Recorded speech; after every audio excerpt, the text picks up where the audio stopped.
ఎన్నికల్లో BJP MLA Maheshwar Reddy versus మంత్రులు అన్న విధంగా సాగాయి. కాంగ్రెస్ అమలు కాని హామీలను ఇచ్చిందని, ప్రజలకు ఇచ్చిన హామీలను నెరవేర్చకపోతే బీజేపీ ఊరుకోదని ఎమ్మెల్యే మహేశ్వర్ రెడ్డి హెచ్చరించారు. ఈ వ్యాఖ్యలపై కాంగ్రెస్ మంత్రులు తీవ్ర స్థాయిలో ఆగ్రహం వ్యక్తం చేశారు. అసెంబ్లీ సమావేశాలు మొదలైన వెంటనే గవర్నర్ ప్రసంగంపై ధన్యవాదాలు తీర్మానంపై చర్చ చేపట్టారు.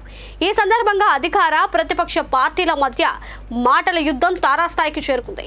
కాంగ్రెస్ పై బీఆర్ఎస్ బీజేపీ ఎమ్మెల్యేలు విరుచుకుపడగా కాంగ్రెస్ మంత్రులు కూడా తగ్గేదేలే అన్నట్లుగా సమాధానాలు ఇచ్చారు.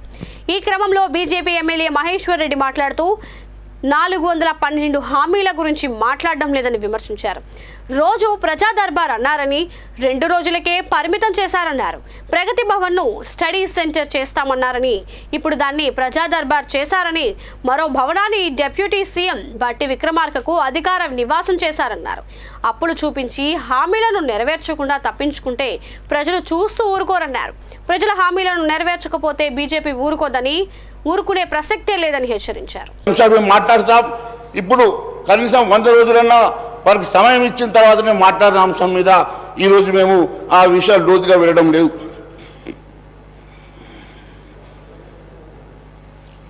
ఉచితాలు రాష్ట్రాన్ని ఇంకా అప్పుల ఊబిలోకి నెట్టే పరిస్థితి ప్రమాదం ఉన్నది.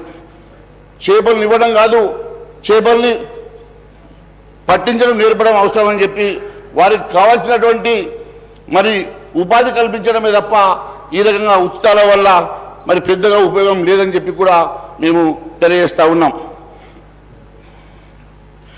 భారతీయ జనతా పార్టీ ఇలాంటి హామీలు ఎట్టి పరిస్థితుల్లో సాధ్యం కాదు.